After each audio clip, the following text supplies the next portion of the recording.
কখনো প্রবাসী কল্যাণ মন্ত্রণালয়, কখনো রিক্রুটিং এজেন্সি।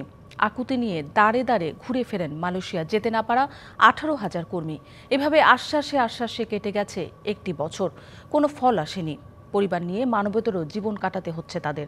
মালয়েশিয়া যাওয়া নিশ্চিত করতে সরকারের কার্যকর পদক্ষেপ চান তারা।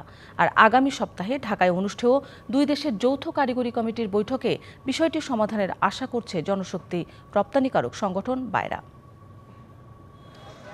অতিরিক্ত বিমান ভাড়া ও সিন্ডিকেটের দৌরাত্ম্য সহ নানান জটিলতায় গত বছরের মে মাসে মালয়েশিয়া যেতে পারেনি 18,000 কর্মী। পরে চলতি বছরের মার্চ এপ্রিলে 8,000 কর্মী পাঠানোর কথাও জানিয়েছিল পররাষ্ট্র ও প্রবাসী কল্যাণ মন্ত্রণালয়। 17,000-এরও বেশি আটকে পড়া বাংলাদেশি শ্রমিকদের তালিকার প্রেক্ষিতে মালয়েশিয়ার পক্ষ তাদের প্রাসঙ্গিক স্টেক হোল্ডারদের সাথে তথ্য যাচাই করে প্রাথমিকভাবে 7,964 জন শ্রমিকের একটি তালিকা সম্পর্কে অবহিত করেছে, যাদের তারা প্রথম পর্যায়ে মালয়েশিয়া প্রবেশের জন্য যোগ্য হিসেবে চিহ্নিত করেছে। আলোচনা চলছে, খুব বেশি দেরি হবে না। এটা ফেব্রুয়ারিতেই আশা করছি আমরা মডালিটিটা ঠিক করতে পারবো, আশা করি।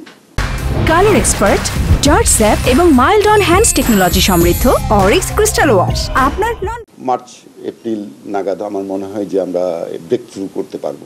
কিন্তু সরকারের কথা থেকে গেলেও কথাতেই শেষ পর্যন্ত মালয়েশিয়া যেতে পারেনি একজন কর্মীও।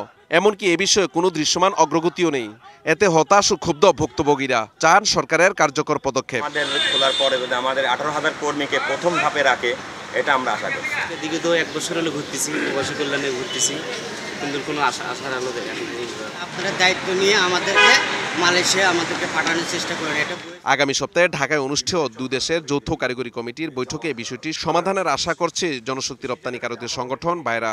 নতুন করে শ্রমবাজার যদি খোলে, সেক্ষেত্রে এরা প্রায়োরিটি পাবে এবং এরা যেহেতু এরা মানে ক্ষতিগ্রস্ত, তারা কিন্তু কম পয়সায় একেবারে আগের পয়সায় বা আরো কম পয়সায় বা বিনা খরচে যদি তারা যাওয়ার কোনো তাদেরকে সুযোগ যদি গভর্নমেন্ট করে দিতে পারে।